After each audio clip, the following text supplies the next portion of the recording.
when I'm dead. Just throw me in the trash. Welcome to Mike's Camera Actions Spooktober. I'm your host, Carl, and I'm joined as always by my co-host, Alex. Hello. And this week we're talking about the psychedelic metal murder fest that is Mandy. Psychedelic Metal Murder Fest is the perfect description of Mandy. I put a lot of work into that one, actually, to thank you for giving me the credit I deserve. Yeah, I can't think of... There's no other ways I can describe Mandy aside from... It's psychedelic for sure. The music is fantastic, but it's got that real heavy metal influence. Oh, yeah. And Metal as fuck would be a good way to describe this. Metal as fuck is... Yeah. Appropriate. Everything about it is metal, from the music to Nicolas Cage's axe. Yes, which I'll talk about the axe. Yeah. It's actually it's actually based on the logo for the metal band Celtic Frost. Oh, really? Yeah. So it's actually super fucking cool. Wow, someone got paid a bunch of money. Well, I would assume so. There's a lot of prog rock influence in this movie for sure. Oh, yeah. There was prog rock. There was the weird bit of, there's all that there's all the anti-Christian vibe in it. This movie has some interesting points on Christianity, or not just Christianity, religion. I think there's a point about pornography in there. Probably somewhere. But before we go on, Alex, do you think we should just stop this podcast for about an hour and 15 minutes, then start up for good? Yeah, sure. All right. Yeah. So this movie, counting it out, it was an hour and 15 minutes before the opening title happens. Yeah. But the remaining 40 minutes were totally worth it. Oh, well, no, the opening title didn't happen until... Yeah, it was an hour and 15 minutes in. It was after he makes the Celtic Frost battle axe. Yeah. That's when the opening title pops up, is right after he holds it up. Oh, yeah, that's when Mandy pops up, indeed, yeah. Yep, that's when it finally goes Mandy and pops up the opening title. But, wasn't that, part 3 sort of thing? Because they'd introduced, part 1, yeah, part 2. it's 3... They differentiate the acts, very... Yeah, the first one... What was the first one called? I don't remember. It was, Shadow Hills or something. It was, the yeah, location. it was the location. Second one was when they introduced the Jesus freaks, and it was Children of the New Dawn. Yeah. And then the third part was just Mandy, and it's got such a cool logo. Yeah, it's got a metal logo. Yeah, it's the sort of veins, roots appearance on the logo, which is cool as hell. Yeah, which appears in... See, it appears in the trailer, which really got me, because, watching the trailer compared to watching the actual film... Yeah.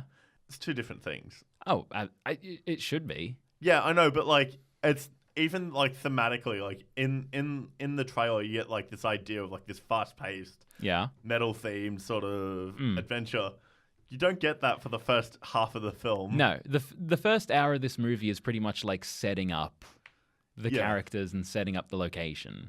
It's pretty much that's exactly it. It's all set up where it's trying to get you to empathize with Mandy in red. It's trying to show you the horrible people that are the Children of the New Dawn.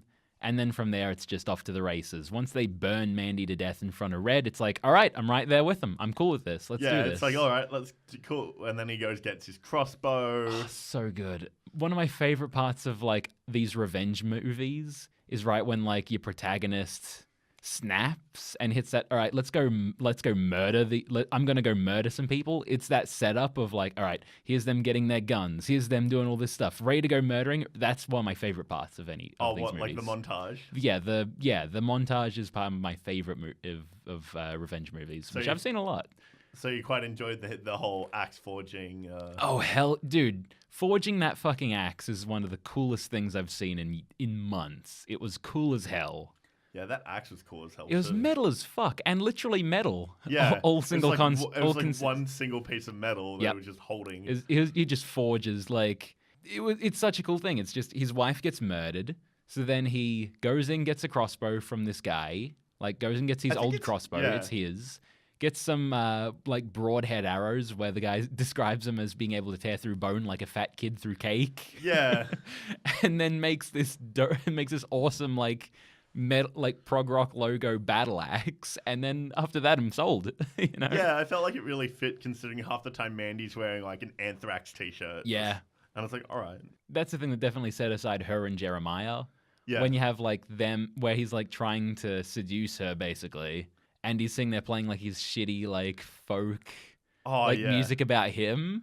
Yeah. And it's just like no one in the room looked at Mandy and then looked at him and went, she's wearing a Motley Crue t-shirt. Read the fucking room. Yeah. You know? Yeah.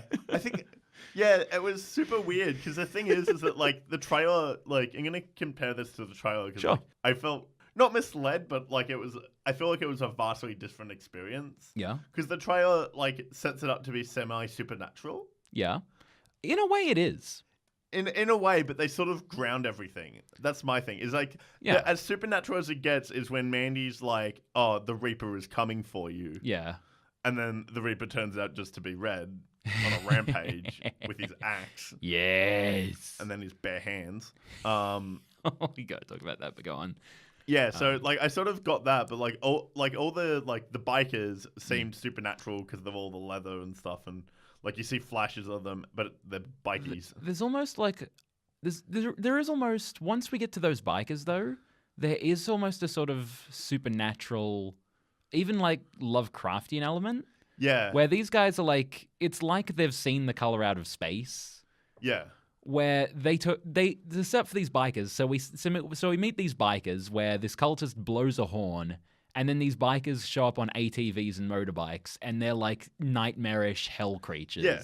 They're covered in like metal. Like we can't see them properly in this scene. We never see them properly. No, they're very shadowed. Faces. But these silhouettes, they're like metal plated. One of them's got rivets jammed into every inch of him. Yeah. They like cough. They've got like these weird coughing, spluttering voices. One of them like that talks oozes liquid out of his face constantly. Yeah. So they're definitely like non-human entities in a way.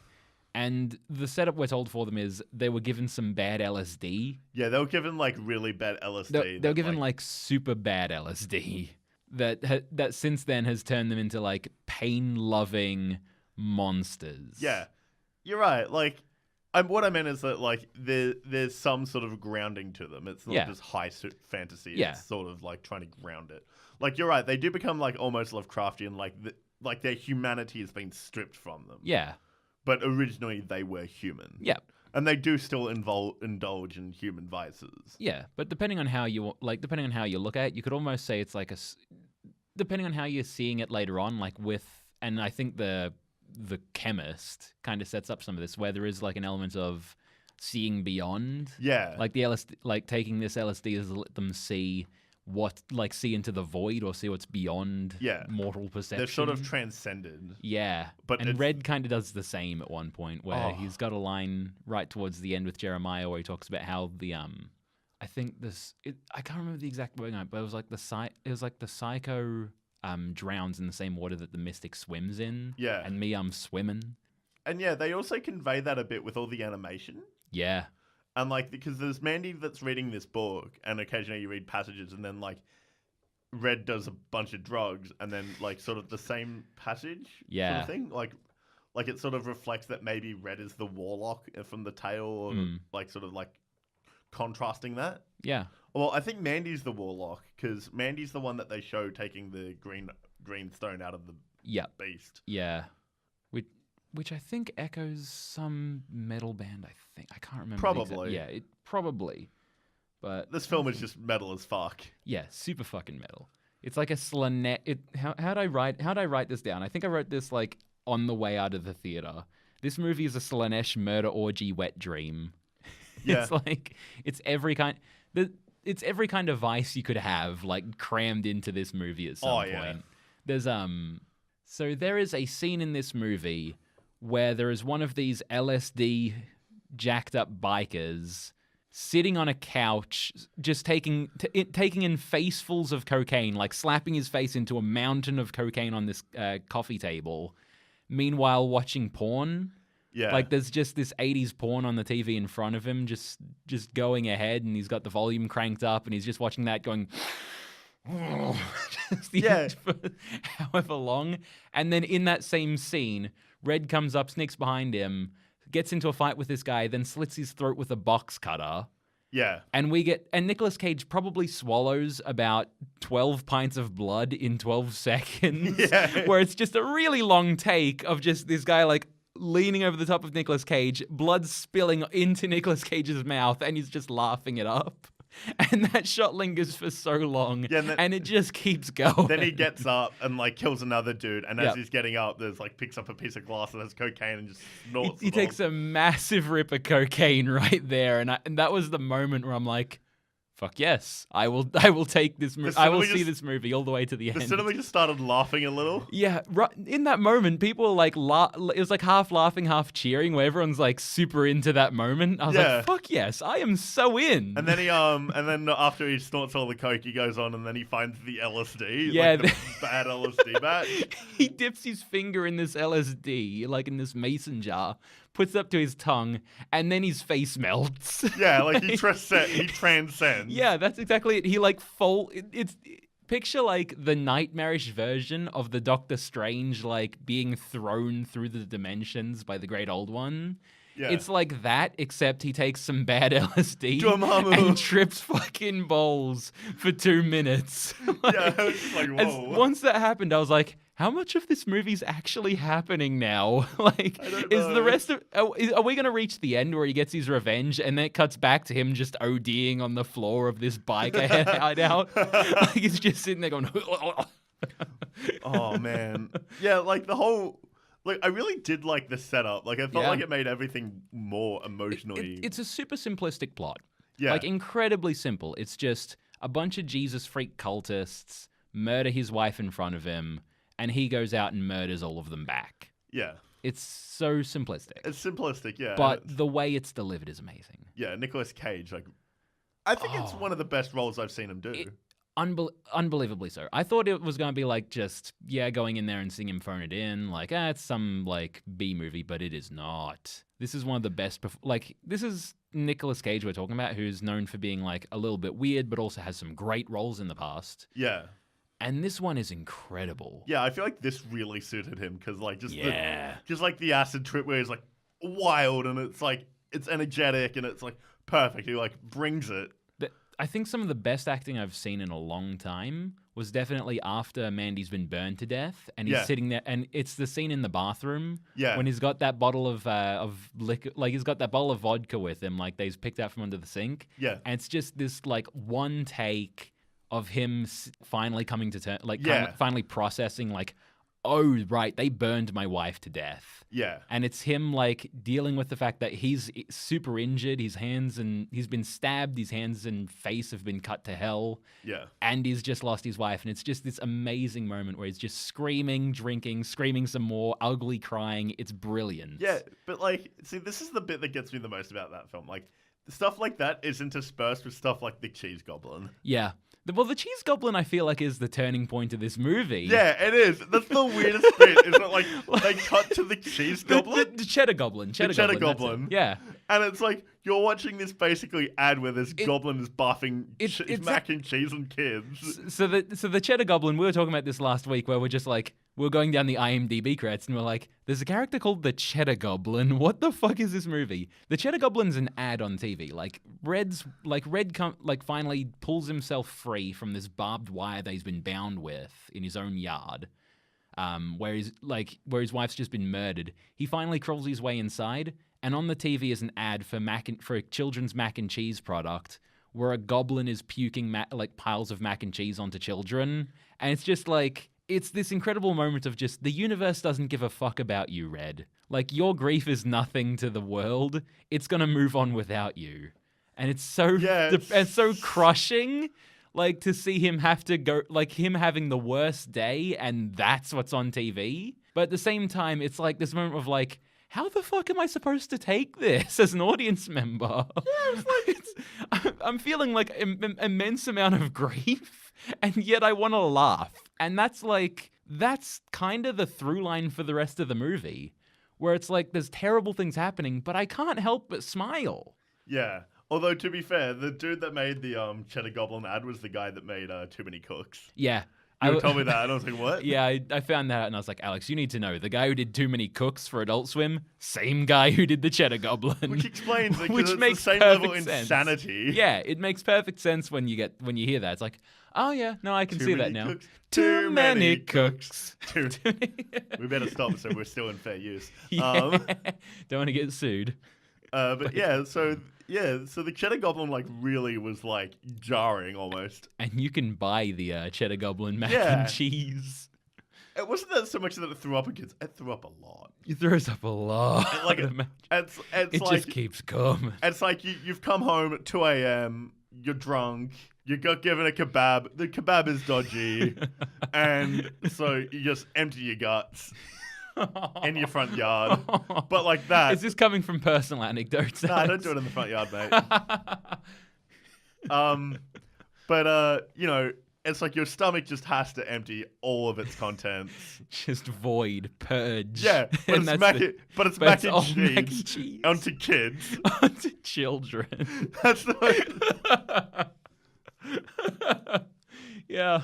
So that's the brilliant fucking... It's just meant to be like an allegory of the corruption of youth or something, but I don't know. Cheese and a goblin? Or... I don't know how that's related to the pornography line, but it's there. So on the topic of the porn... So I'll just throw this out there. So super early on, like this is something I keyed into really early. Yeah. Where on the radio when Red's driving home, there's a line where it's something like 90% of Americans aren't accepting or okay with pornography. Yeah. So it's something like that. And this movie's set in the 80s, so that might be the case. I don't know. Yeah. So I feel like after that, I was like, okay, so pornography's got to be a running theme in this. And I feel like this movie is kind of like, in a way, just pornographic. Yeah. Sort of. Like, it's very excessive in every level. Yeah. And it gives you it gives you so much. Excessive drug use, excessive drinking. There's a moment where a Jesus freak cultist tries to wank off. And Mandy just starts laughing at him. And is that the bits where their face merges? It's just after, yeah. Yeah, like there's like Mandy's like got drugged, so she's like off her face. Yeah. She's been like drugged to fuck, stung with what I think to be a tarantula hawk, which is a horrible pest of a fucking beast. And yeah, she's tripping balls, and that scene is trippy as fuck. Where there's the lighting, the color grading, the smoke coming through the room, and then they have this whole really long sequence where it's just Jeremiah sitting down in front of Mandy and talking directly to her about, you know, his life and God and him and you and me. We're two special people, you know, and then his face starts to blur and melt into Mandy's face, and then her face blends and melds into him, and it does that back and forward and back and forward and back and forward for so long. It's insanity. Like, it all just blurs together. They become like the one person. Yeah. And then he tries to wank off, and it's the weirdest thing. I think because he can't get it up, and so like Mandy's just he's just there. A disappointment in every way, like we were saying, like with the Motley Crue thing and his shitty ass fucking folk music. Yeah, Mandy just starts laughing at him, and he just loses his for shit. good reason. But I gotta say, like that scene is also really trippy, where they've got like a weird blur fade tool going on. Yeah. Where when there's motion, it like doubles up. Yeah, so it's wild. So I genuinely like would have trouble going like, hang on, where's Jeremiah in the room? Because there's him, and also there's him, but now he's moved back, and it's like there's that weird like interpolating of frames. It was so good. It was really good. I gotta say, this movie is beautiful. If nothing else, see it for visuals and sound alone. I mean, that's set in the 80s, and it does the grain. Yep. It's not like that picture perfect digital footage. No. It has that good old film grain to it. And I also got to say the score is by Johan Johansson. Yeah. Who, once again, well, not once again, but unfortunately Johan Johansson's no longer with us, died in February. And I think this is his last, I think this is actually the last thing that he would have finished before passing. Which, if you don't know Johan Johansson, if you've ever seen a movie by, God, I love him, but I'm going to butcher his name. I think Denis Villeneuve, who was the one who directed Blade Runner 2049, I think it was, the Blade Runner sequel. He did Arrival, he did Sicario. He's going to be directing Dune. But watching this movie, about halfway through, I actually got really sad because I realized we wouldn't get Johan Johansson doing a Dune soundtrack. Oh, what? Yeah. I love Dune. Yeah. Oh, man. Yeah, no, he's done a lot. He's done some Theory of Everything. Yep. Yeah, like he's done some just listen to his stuff. He's done some brilliant soundtracks, and this is no exception. Yeah, this was like an amazing soundtrack. Yeah, it was beautiful. The music was incredible. I mean, I remember I went in and the opening sequence I found pretentious. Yeah. Like the whole like bury with my headphones, place speakers at my feet. That's a quote from. I remember having heard or seen that before. Yeah, I can't remember. I still find it pretentious. Yeah. Okay. It's like I'm 14 and this is deep. But like you cut from that into like this heavy metal bass, like almost thrash, and it's brilliant. I loved the score to this. Yep. Every part about it was just like on the nose, perfect. Maintain that like metal element. Yeah, it was just brilliant. That reminds me of something. Yeah. So speaking of all the metal, I just realized that the church that they go into is like a Scandinavian church. It's got like the high. It's got like the high roof, very plain, all timber. Yep. It's like similar to churches that you find in some parts of Scandinavia. Okay. Yeah. I didn't know that one. Yeah, I remember looking at pictures and being like, oh, neat. Did you think so? In the final scene when he's burned down the church. Yeah.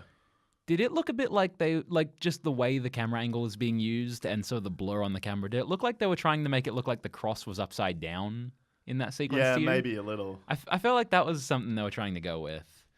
I also want to say like the way he finally gets his revenge, I did not expect. Oh, what? Just grabbing Jeremiah's head in his hands, giving that monologue, and then just crushing his head in his bare hands like that, just popping an eyeball out and breaking his skull. That was horrifying. I was just like, holy fuck, he did it. I remember we left and I was like, this film is like R-rated, and you were like, no. No, MA, right in the poster. Jesus Christ. And I looked at our tickets, and I was like, what the hell? Yeah. So, Alex, I want to ask you, I want to play a little game with you. So, what do Mandy, Phantasm 2, Texas Chainsaw Massacre 2, Hotel Hell, and Tiger on a Beat have in common?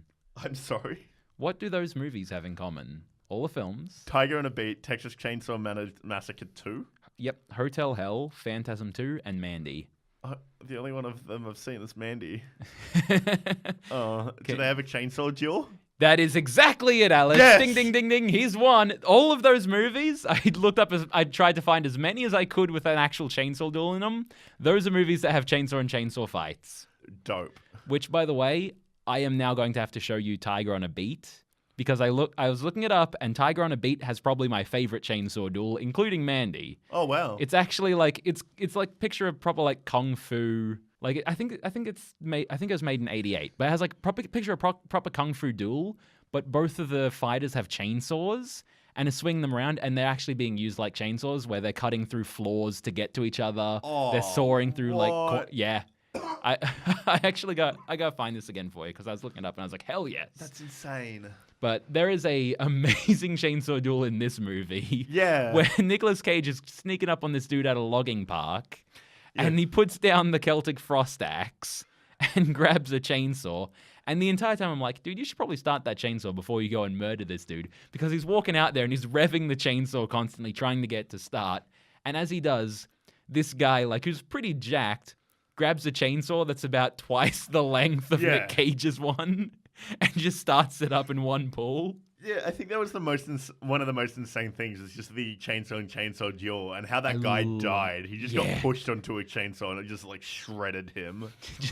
got this like fell onto a saw blade. It was dope. Yeah, it was just like blood was everywhere. I gotta say I love a good chainsaw fight. There aren't many in movies, as I found out. But the few I've seen are super cool, and I love the idea of a chainsaw fight as well, just because how crazy that is.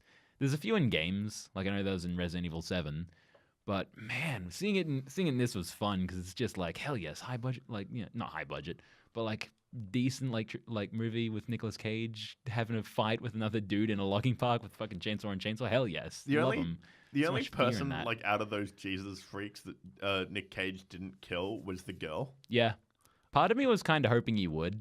Yeah. Like, I was just like, are we going to, like, break what you expect to happen and he's just going to axe her in half? Like, yeah, like, I sort of expected it to happen, but I'm also at the same time like, why her? In all fairness, she seemed the more innocent of all of them. Yeah. She didn't, like, sure enough, she was, like, had that element of blind devotion to Jeremiah where she was willing to put a gun up to her head and pull the trigger for him. Yeah. But she didn't, when they were burning Mandy, she was like the one person there who didn't take part and wasn't smiling like a lunatic. Yeah. So I can get that much. Still, I would have axed her. Yeah. She wasn't running. Just go for it, man. Like, everyone else got, like, axe to the head. Dude, there's a great moment where a guy's waxing his car. Yeah. And it's just like this long shot of him sitting there waxing his car. He bends down, and then it just cuts to the axe flying through the air. And I was like, I was waiting for like the moment where Nicolas Cage would sneak out of like the short end of the frame and just cut him in half or something. But then it just cuts to the axe circling through the air, then cut to him with getting it buried in his skull. Such a brilliant. I think my favorite bit was when they're having like Jeremiah's in the pit and he's just having this like really religious moment, spiritual. Yep. You just see the head roll in. Yes. Someone just rolls the head in and they're toss like, the. Ooh, what? Like, oh no. Oh, this is the part where he murders me, isn't it? Yeah, this is the part where it all ends. Bye bye, weird Jesus freaks.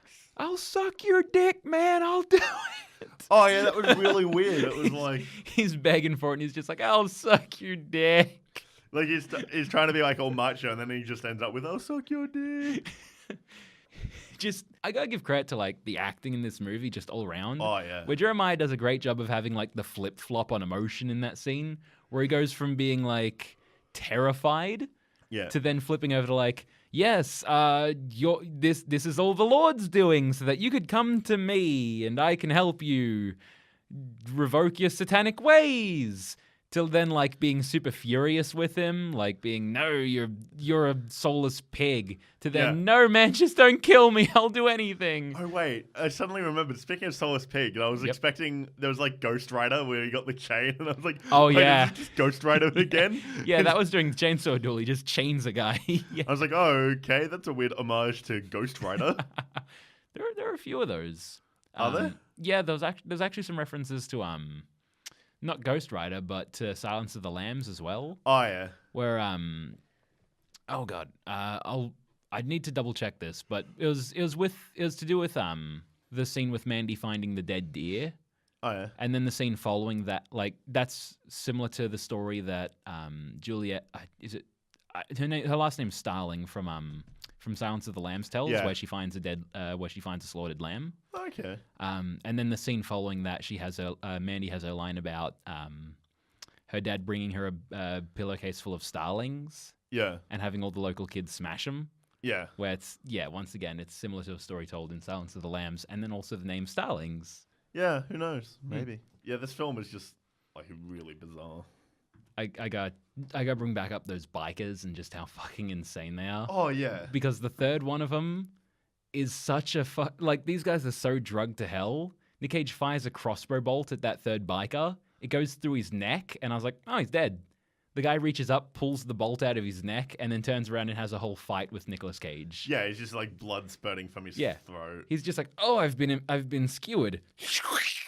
All right, let's go. Yeah, all right, let's do this. The one that we were talking about that was like just snorting the cocaine. It cuts to a shot and there's just a massive spike. Yeah, he's got like a jagged spike for a penis. Yeah, that's the thing. Like when he gets up, he lands on it. Yeah, that's why he doesn't like take out Nicolas Cage. He's like it's stuck in the floor and he's like impossible to reach. It's another one of those whole falling on his own sword sort of thing. Kinda, except his sword is literally his peen. Yeah. Oh god. This is like, for some reason, that reminds me of a band my dad used to be super into. The penis is mightier than the sword. Is that like a joke? Is that like a play on that? I'm sorry? Yeah, that's an actual band. That your dad was into? Yeah, he was really into punk back in the 80s. Really? Your dad? Yeah, you wouldn't believe it if you looked at him now. Yeah, no. Yeah. Yeah, he was super into punk. Wow. Yeah. But yeah, no. Yeah, that was, I don't know, maybe a little, but like it was certainly, there was a lot of like anti-vice in this film. Yeah. But at the same time, like anti-church as well. I don't know what the message of this film was. Crazy Jesus freaks. Yeah, like those were in season. It was heavily like anti like Christian sort of anti-cultist. A little bit. That's also kind of like what prog rock is a bit about. Yeah. Where it's like, like it's, against sort of establishment and organized religion, that kind of stuff. Like that's the perception of it being the Antichrist. But then you had all the vices, which were seen as not good either. And it's like, what are we going for? Nothing Nature? is okay, Alex. Except LSD. Except Mandy, who was like all this like peace and love and nature. Except she's not, because once again, read the fucking room, super into fucking metal and prog rock. But like aside from that, like they lived out in the woods. Like she was like very sort of eco-it, like she's artistic. Like you can see her, like first scene we meet her is she's doing a couple of drawings in the cages, and her and Red have such a lovely relationship where they're like, that's the whole reason there's an hour to set up is we're seeing a lot of their relationship where we've got like just him coming home and just being like encapsulated by her art, them just lying in bed talking about their favorite planets. What was Red's favorite one? At one point he was talking about Saturn, and then he changes it to Galactus. Yeah, the Galactus isn't the planet. Galactus isn't the planet. Well, he eats them. He eats planets. Yeah, I was like, oh, really cute. Okay, this is odd. It was really cute, though. Yeah, don't get me wrong, it was, but I was just like, I definitely think it's one of those films that I need to see again. Yeah, you want to see it again? I feel like I don't think I need to. I just want to, because I really like this. Yeah, it took me a while.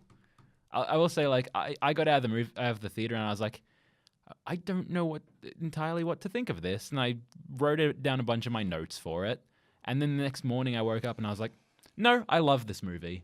It took me a while to think about, but the next morning I was like, nah, I really liked the things I saw in this movie. Don't get me wrong, I don't think I need to see it again in order to enjoy it. I just want to like enjoy it more. Like I feel like there was so much that I missed in the first viewing. And you can see it more. Like if you're listening to this episode when it goes out, they're increasing the amount of showings of it at the Cinema Nova where we saw it. In Melbourne. If you're in Melbourne. If you're not in Melbourne. For others, well, look it up. Find a theater and seriously watch this movie if you can. Or just get great. The Blu-ray.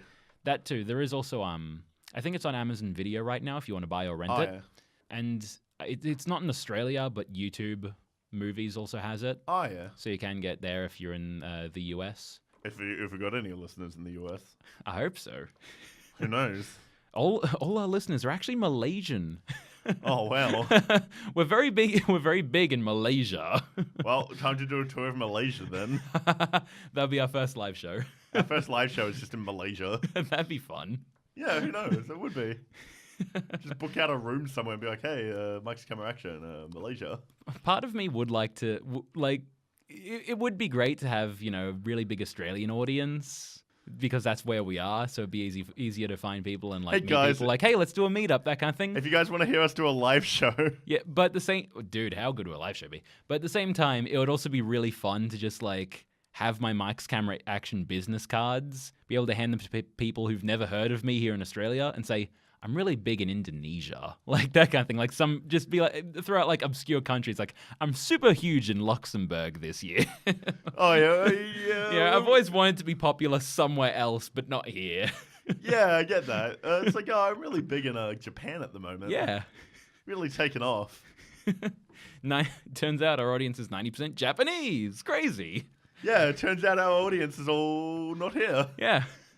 90% of our audience lives in 3 different countries. None of them being Australia. None of them being in the same part of the world. You've got South Africa. All of our audience is in a country you've never heard of. Everyone in Djibouti listens to Mike's Camera Action. Djibouti, one of the countries starting with D. If you ever ask that trivia question. Yeah, it's Denmark, Djibouti, and Dominican Republic. Ah, yep. Only one of which I'd be able to just throw out in the spot. And it's Denmark, isn't it? Yep. Everyone goes with Denmark. Yeah. No one ever remembers Djibouti, even though it's got a really unfortunate name. Djibouti. Yeah. Djibouti dubs, motherfucker. But yeah, no, I really think that Mandy is one of those films that, I think my experience was definitely enhanced by going to the cinema to see it. Oh, absolutely. If you can only see this movie by getting on home video, do it. Yeah. But if you get the opportunity to see it in a theater, if you can find it in a theater near you with a decent, just if you can find a time and a place to see it, do it. Yeah. Because between the score, the sound, the visuals, you should totally see it in a theater. And seeing it in a theater with a whole bunch of people also, I think, made it better. Yeah. Just because of some of those moments where people were laughing and having fun with it. Because it's not... Sure enough, we're doing it in Spooktober, but it's not it's not a super spooky movie. No, it's a thriller. Yeah, there's a lot of like dread in the early sequence where like there's a lot of build up in the opening. And once we get to the cultists, it's sort of like downhill from there. Yeah. And I remember this moment right in that scene just before the bikers and Jesus Freaks home invade Red and Mandy's place, where Red's sitting out smoking in his front, like on his front porch. Yeah. And there's just this long shot there where it pans across the tree line and then to him, and there's this huge amount of blank space to his left. Yeah. And it's just him staring off into that, and I was like, something's gonna come out. Something's gonna come up and sneak up on him. Something's gonna happen. And it just never came. Yeah. I just remember the immense amount of dread where I know something's happening. And neither Red nor Mandy are in any position to do anything about it. It was so soul-crushing. You mentioned laughing, and I just remembered the end sequence where he's driving the car. Yeah. And like Mandy, like he cuts to Mandy and him and they're sitting next to each other and she's turning around smiling at her. And it's insanity. That's what's on his face. Well, the brilliant part there is it has like this fade in where you've got like what I assume to be the first time Red and Mandy met, right at the end after he's killed Jeremiah and he's driving. And it's got like this cut of in between like them at a club or whatever, finally locking eyes. And then it cuts to them like still in that state, like these fresh-faced Red and Mandy in the car, and it cuts from Red to Mandy, cuts from Mandy to Red, cuts from Red to Mandy, then cuts back to Red, and he's covered in blood, like caked in layers and layers of blood. He's like red with blood. Yeah, he's soaked through. He's got like stab wounds all over him. Yeah. He's drenched. His shirt's ripped, and he's wearing like the biker's armor. He's soaked in just layers of gore, and he's got this and his teeth show through, these pearly whites show through with he's got this massive insane smile looking back. It's the Nicolas Cage face. You're like, what? It's just there's that moment where people laugh, and sure enough I did too, but I was like, oh fuck. Like there's that moment where you're like, oh, this is it. Like this is where it ends. Yeah, it's just like, oh, he's lost the plot. He's insane now. And then it cuts to outside the car. And sure enough, it's not trees. It's not the American Midwest. It's not the forest. It's a demonic hellscape. Yeah. Where the entire land around him is just a road through jagged, like, rocky mountains. And there's two giant celestial bodies in the sky. Yeah. It's like he cuts back and he's in that fantasy world that, like, Mandy was the animated fantasy world that, like, the trip happens. Like, he has transcended. Yeah, at this point, I'm pretty sure he's with the LSD bikers right there with them, man. Like, he's tripping fucking balls. Oh, beyond tripping fucking balls. He is just, like, space cadetting. Speaking of tripping balls, so we meet the chemist who's making this LSD. And Who has a tiger just, like, in a cage. Yeah, he's just got a tiger caged out and he lets it go and just says, goodbye. I mean, like, to be fair, he knew he was going to bite the dust, so he's like, all right. Yeah. But this chemist, so when we meet him, I was telling you about this before the show. So I was looking this up afterwards. So he's making LSD, like he's putting these tabs inside the liquid component to LSD, and he submerges this stuff, and he's not wearing gloves. Yeah. So he's making the most potent like acid on the market, and that stuff can actually get absorbed through the skin. So there is no doubt in my mind that immediately after doing that, he was so incredibly high. Yeah. He was seeing Nicolas Cage melt into the world around him. Yeah, basically. Again, it reaches towards the end and everyone's probably high. Yep. There's no doubt I felt about like it. I was high once we got past that scene. I was like, oh, there's millipedes around his feet. Yeah, that was very unpleasant. I think during that scene is when we kind of get Nicolas Cage, like when we hit Red, like seeing beyond almost, and we get to that almost Lovecraftian idea of seeing into the void.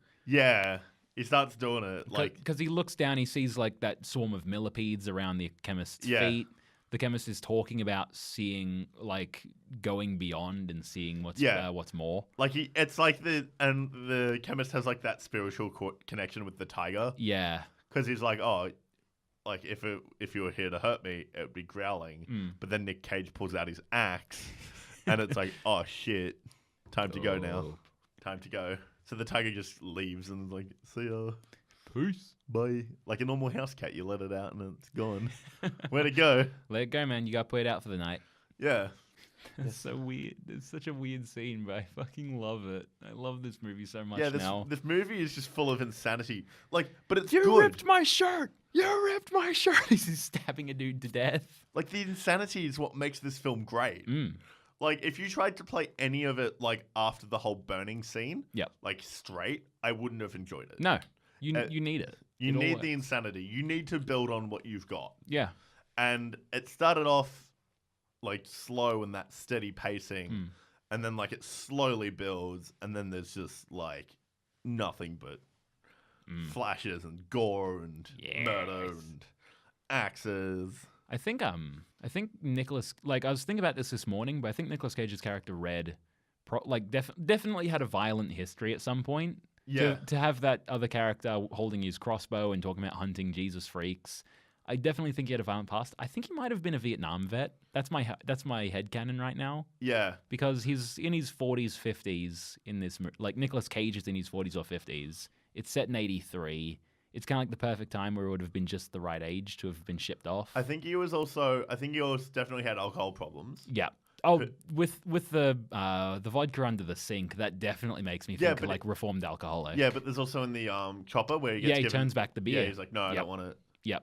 Yeah, he's definitely got alcohol problems. Yeah. There's a lot of maybe there might have been a bit of like Vietnam vet sort of stuff, which would explain the crossbow and stuff. Yeah. But I also think Mandy sort of like calmed that. Yeah, oh, definitely. And then like once she's gone, it's like not just losing her, but having someone like violently kill her in front of him. Like, straight up just burning her. At that point, it's like, well, fuck it, pulling out all the stops. Let's do this, baby. Yeah, and he just snaps. Yeah. Still can't get over the cheddar goblin. That was such a bizarre scene. Yeah. Why do you need a cheddar goblin? Why does this film need a cheddar goblin? Why don't more films have a cheddar goblin? You want to be putting more stuff? Just the cheddar goblin becomes like a recurring character? Sure, why not? It would fit. The Panos Cosmatos cinematic universe will have a cheddar goblin in every sequence. Yeah, I get why you need the cheddar goblin, but the weirdest part was that it was just credited as cheddar goblin before going into the film, and we were like, the fuck is the cheddar goblin? I remember last week we were like, what the hell is the cheddar goblin? Yeah, there was cheddar goblin and fuck pig. Yeah. If you're looking at fuck pig, I think he might have been one of the bikers because he was played by a stunt guy. Yeah, it could have been one of the bikers. Also, there was a dude just lying on the bed, bare ass naked in the biker house. That's also true. Yeah, I was wondering if it could have been him. Okay. Yeah, that makes sense actually. Yeah, I was like, all right, weird. Yeah, but the bikers just took like every vice to the max. Yeah. That was their thing. Yeah, absolutely. Like just pain addicted murder bikers who are just taking massive amounts of LSD and coke. I thought it was like human ash to begin with that he was snorting. And then so I was like, what the fuck, man? And then I was like, oh, wait, it's cocaine? Because like in the color, it's like that bluey color. Yeah. And so the bikers got that blue color. Yeah. And so when it gave like all the cocaine that gray tinge. Yep. So I was like, is he like snorting human ash? Because that would be like what the is wrong quarter. With this guy. Yeah, exactly. That's the sort of cooked thing that I would expect. Like he had a pile of it. That's actually fair. Like I thought it was like that sort of like metal as fuck. I was sitting there like, oh man, there's like some serious drugs going on here, and you're like, how fucked up is that? He's snorting people. Yeah, like that's what I thought. Like he's snorting people, but no, to, like the most violent end, and I'm like, yeah, yeah. And then like Nicolas Cage just picks up that shattered glass and snorts all the coke off, and like, yeah boys, right there with you, man. And we're like, yeah. So definitely see this movie because I love it. If you get a chance, definitely see it. And I was actually looking online at some of the merchandise for this. You can buy Cheddar Goblin. You can buy the Cheddar Goblin mac and cheese. You can also buy a beanie. There's also the Reds baseball shirt. You can buy two kinds of it. You can buy like a replica from the movie, like the same look. Yeah, or the production one. Yeah, or the production one where it's got like the production crew, like the movie title, and also the the replica from the film has the title. It still has Mandy on the back, but it looks cool as hell. Yeah. Which, like, I'm down for, like, just a Mandy t-shirt. That's a cool as hell logo. I'm kind of interested in buying the red baseball shirt thing. If it wasn't for the price of Australian shipping, I would have already owned it. Yeah, it was dope. You can also buy some prints, like screenshots of the movie, which is so pretty. The movie is visually amazing. It's gorgeous, and it made me want to see. It's made me want to look up this is the director and the writer-director's second movie that he's written and directed. His first one's called Beyond the Black Rainbow, and it's very similar with its visual style. They use a lot of the same techniques, and I really want to see it now. So Panos, I think I'm saying that right, Panos Cosmatos. Yeah. But definitely check. I've definitely got my eye on him now.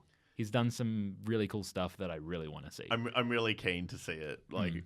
I remember you were telling me about the other film that he did, and I really want to see it. Yeah, it's very trippy as well. Yeah, I think it's just his style, and it's just it definitely seems to be his thing, which I'm okay with that. Yeah. I would love to see more stuff like this. Yeah.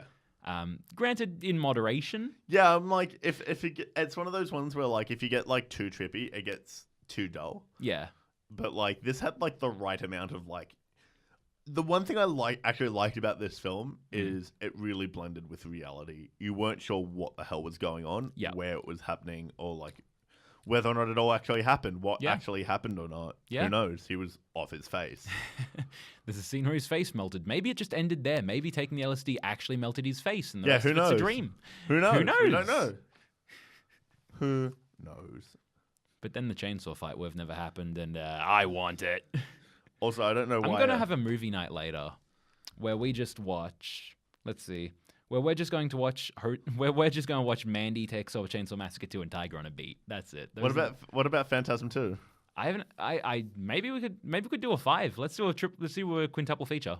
I mean, considering that was the last one that had a axe about a chainsaw duel. Yeah. And then we'll play Resident Evil 7.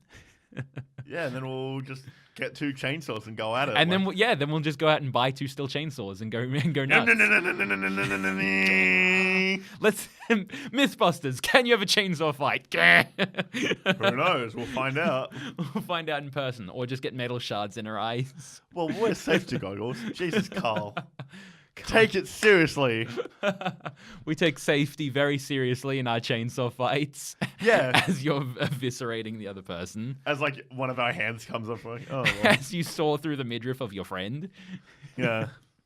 You are like a brother. I hate you. Don't try it, Alex. I've got the higher ground. Takes my foot off. Oh, I guess that doesn't work in real life. Well, shit. All right. It's like the hedge trimmers are evil. It's like, no, from my point of view, it's the chainsaws who are evil. Oh, God, we don't need more movie ideas on this fucking podcast. Star Wars. It's only going downhill from here. We came up with a unicorn horror movie last week. Now we're making Star Wars with chainsaws. It's Bogan Wars. No. Logger Wars. No. Bogan Star Wars, where everyone, instead of lightsabers, they all play wizard sticks. And so they just got a bunch of beer cans taped together like each other. Oh, fuck.